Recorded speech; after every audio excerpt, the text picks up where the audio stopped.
Hi everyone, this is Miss Fernandez. Today I wanted to talk to you about bar graphs. A bar graph uses bars to show data. To make a bar graph, color one box for each vote.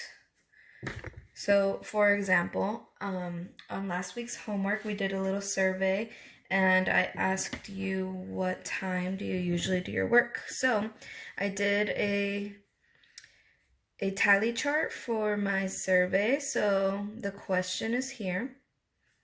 And these were the three options I gave you: morning, all day, and evening. And these were the tallies. I had 11 people who said they do their homework in the morning. 3 people said they do their homework all day.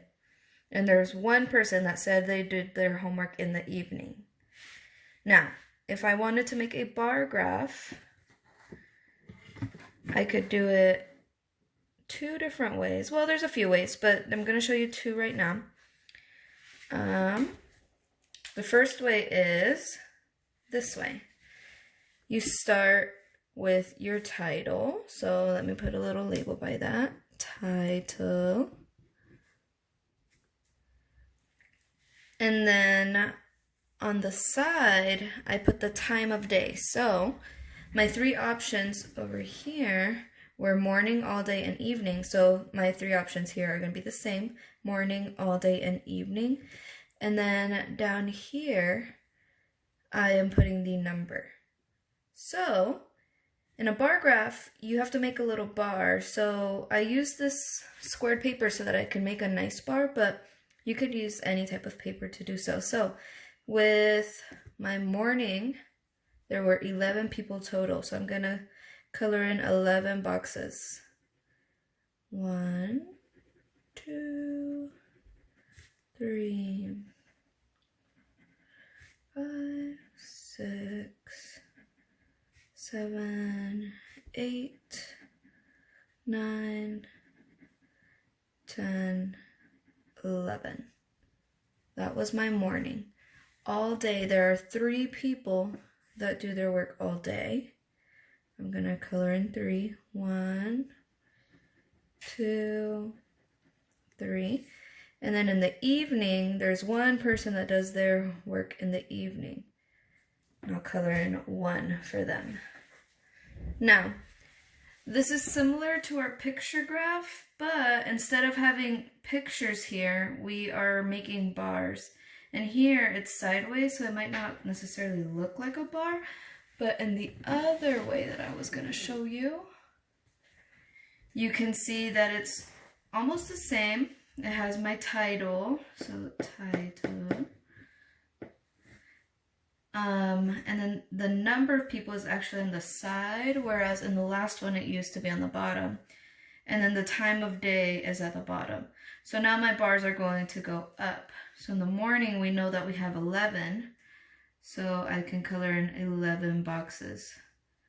So this is 1, 2, 3, 4, 5, 6, 7, 8, 9, 10, 11. And then all day we had 3. So 1, 2, and 3. And then in the evening there was just our 1. And this tends to look more like a bar. But if I connected these, they would end up looking like bars too.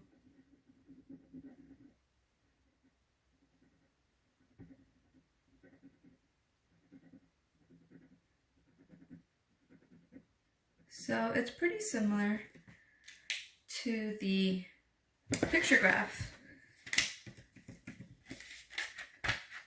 It's just another way to show your data. So in the same survey, I asked everyone, let me find the actual question, what is your favorite animal? And I gave options. So make sure you can see that. If I wanted to turn that into, well, let me show first with tally marks. So let's put our question. What is your favorite animal? And then the options I gave were dog, cat,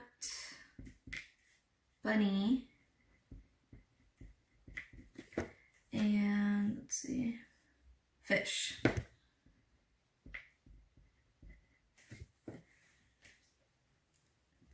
So those were the options.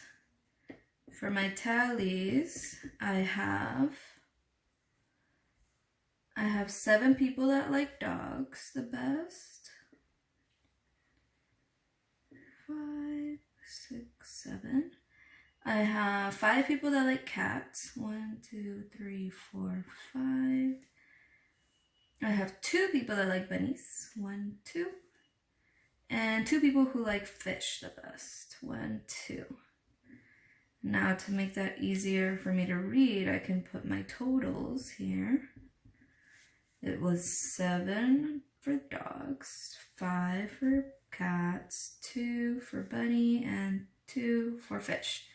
Now, in order to turn that into a bar graph, we start in a similar way where we have our title. So I'm just going to write favorite animal so that it's a little shorter. So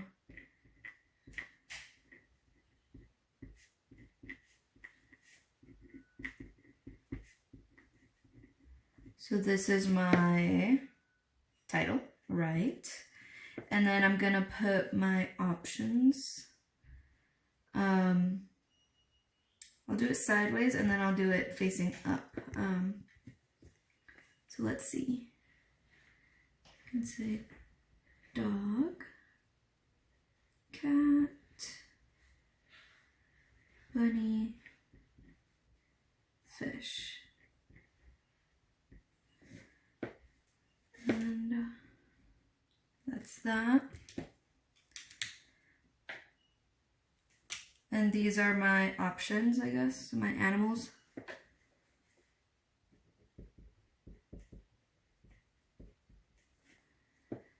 And then on the bottom, it's going to be total students.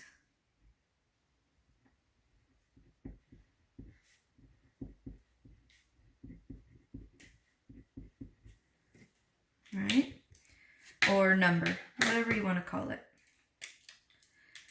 So we said 7 people for dogs, right? So then you just color it in. 1, 2, 3, 4, 5, 6, 7. That's my bar for dogs. And then for cats, we have 5. 1, 2, 3, 4, 5. That's for cats. Bunnies, it was 2. 1, 2. And for fish, it was 2. Now, a bar graph is pretty cool because it's really easy to see all your data and know. So for example, if you had a question that said, which animal does the class likes the most? We would just look at it real quick and say, oh, dogs. Which ones do they like the least? And we would see that there's a tie between bunny and fish. You might get asked, how many more students like dogs than fish? So then we can just count. We can see that these are the same as the fish. And then we know these are the more students that the fish doesn't have. So 1, 2, 3, 4, 5.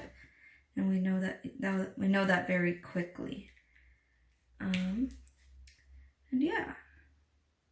Let me do it the other way so that you can see it when it's going upwards. So we're going to use the same title. And this time we're going to put total students on the side.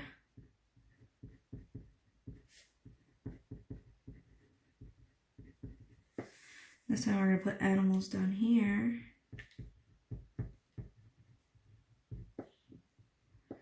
And then let's put dog. bunny, and fish.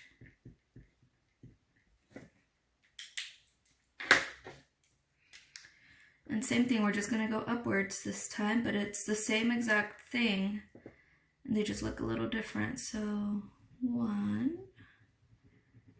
2, 3, 4, 5, 6, 7. That's our first bar. For cat, it was 5, 3, 4, 5.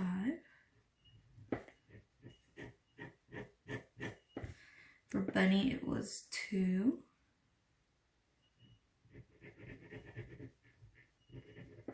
And for fish, it was also 2.